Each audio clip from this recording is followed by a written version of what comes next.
আরো একবার নজরে রাখবো বিহারের দিকে, কারণ বিহারের রাজনীতিতে পালাবদল। ইতিমধ্যেই বিহারের মুখ্যমন্ত্রী পদ থেকে ইস্তফা দিয়ে দিয়েছেন নীতিশ কুমার।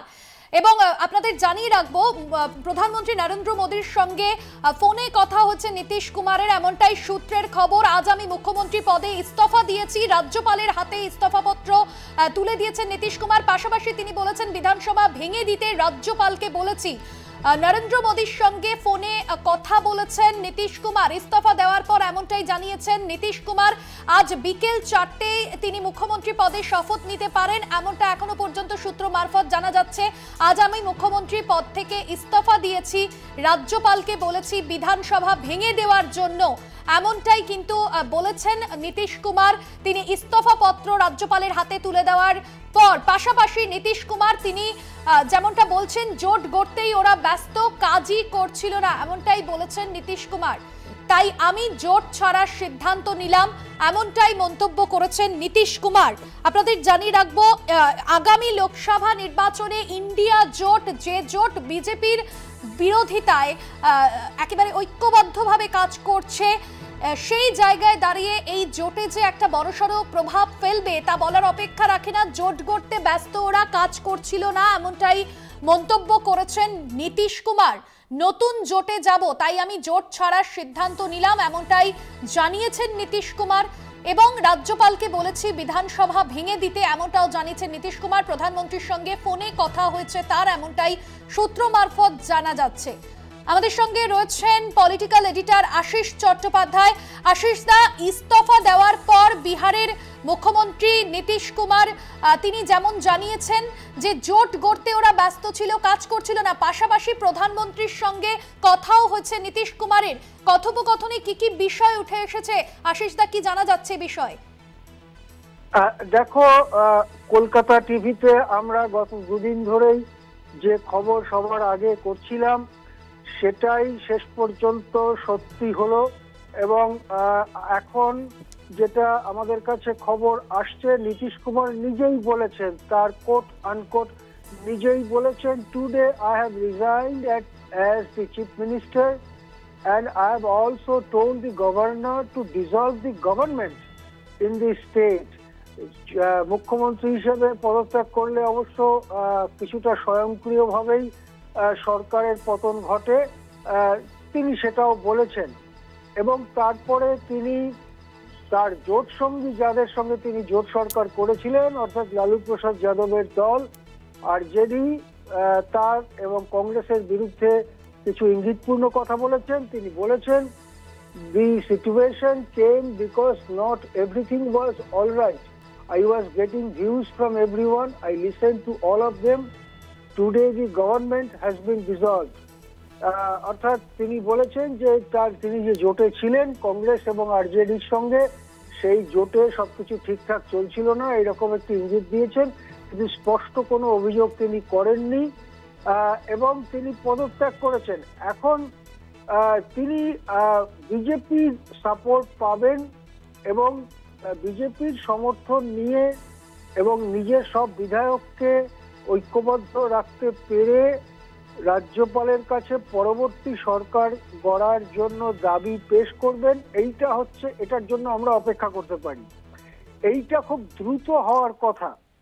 আমরা সাধারণভাবে ধরে নিতে পারি নীতিশ কুমারকে রাজ্যপাল বলেছেন যে ঠিক আছে, আপনি পদত্যাগ করেছেন, সরকারের পতন হয়েছে, কিন্তু যতক্ষণ না পরবর্তী কোনো ব্যবস্থা করা যায়, পরবর্তী সরকার গড়ে ওঠে, ততক্ষণ আপনি কেয়ারটেকার চিফ মিনিস্টার হিসেবে কাজ চালিয়ে যান। এটাই সাধারণত প্রথা এবং সেইভাবেই হয়তো নীতিশ কুমারকে বলা হয়েছে যে আপনি ভারপ্রাপ্ত মুখ্যমন্ত্রী হিসেবে কাজ চালান। এখন খুব দ্রুত রাজনৈতিক পট পরিবর্তন ঘটছে বিহারে। বিজেপির সমর্থনের চিঠি নীতিশ কুমারের পকেটে ইতিমধ্যেই রয়েছে কিনা সেটা আমরা ঠিক জানতে পারছি না। অনেকে মনে করছেন যে ইতিমধ্যেই বিজেপির চিঠি তার পকেটে রয়েছে, কারণ নীতিশ কুমারের মতো যাকে হিন্দি মিডিয়াতে অনেক সময় পাল্টুরাম বলে, পাল্টি খেতে এত দক্ষ তিনি যে তিনি ঝুঁকি নিয়ে পকেটে বিজেপির সমর্থনের চিঠি না নিয়ে পদত্যাগ করবেন, এটা সম্ভবত হবে না। সুতরাং ধরে নেওয়া যেতে পারে বিজেপির পক্ষ থেকে সমর্থন তার পকেটে রয়েছে। এখন প্রশ্ন হচ্ছে সেই চিঠি ইতিমধ্যেই গভর্নরকে তিনি দিয়েছেন নাকি সেই চিঠি কয়েক ঘন্টা পরে দেবেন। সাধারণভাবে বলা যেতে পারে রাজ্যে যাতে সরকার না থাকা জনিত অস্থিরতা তৈরি না হয়, তাই জন্য যদি পরবর্তী সরকার গঠনের দাবি করার থাকে তো পদত্যাগ করে তখনই সেই দাবি করা হয়। নীতিশ কুমার হয়তো সেই দাবি করেই এসছেন রাজ্যপালের কাছে এবং সেক্ষেত্রে রাজ্যপাল নীতিশ কুমারকে মুখ্যমন্ত্রী হিসেবে শপথ নিতে ডাকবেন নতুন সরকারের। এটা এখন সময়ের অপেক্ষা বলে ধরে নেওয়া হচ্ছে। কিন্তু যদি জেডিইউতে ভাঙন ধরে, একটা অংশ যদি নীতিশ কুমারের সঙ্গে আবার বিজেপির হাত ধরতে রাজি না হয়, তাহলে কিন্তু দেখা যেতে পারে বড় চমক, বড় নাটক। বিহারের সেই নাটকের দিকে আমাদের চোখ রাখতে হচ্ছে। একদম আশিসদা, এবং সেই জায়গায় আমরা দেখেছি যে 2013 থেকে কিন্তু এই যে দল বদলের পালা নীতিশ কুমারের তা শুরু হয়ে গিয়েছিল। 2014-তে তার দল জেডিইউ বিজেপির সঙ্গে হাত মেলায়, যদিও পরবর্তীতে নরেন্দ্র মোদীকে প্রধানমন্ত্রী পদপ্রার্থী যখন তার নাম ঘোষণা করা হয় সেই সময় তিনি সন্তুষ্ট হননি এবং তারপর 17 বছরের তিনি বন্ধন ভেঙেছিলেন বিজেপির সঙ্গে।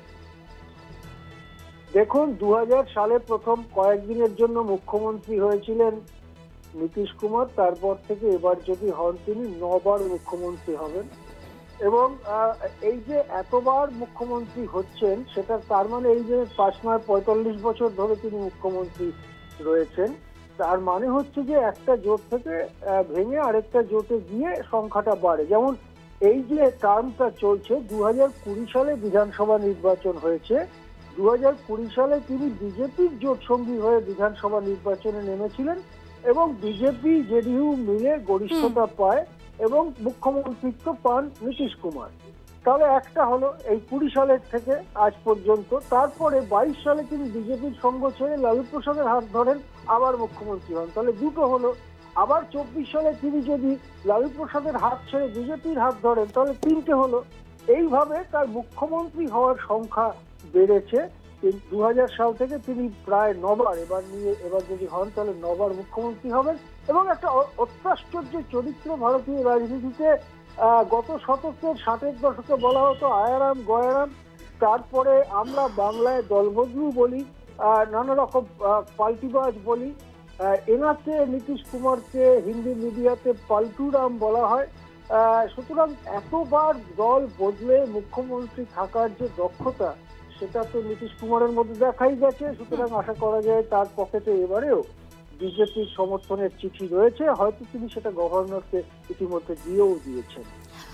একদমই। আশিসদা, ধন্যবাদ জানাবো আপনাকে। আমাদের পলিটিক্যাল এডিটর আশিস চট্টোপাধ্যায় ছিলেন ফোন লাইনে।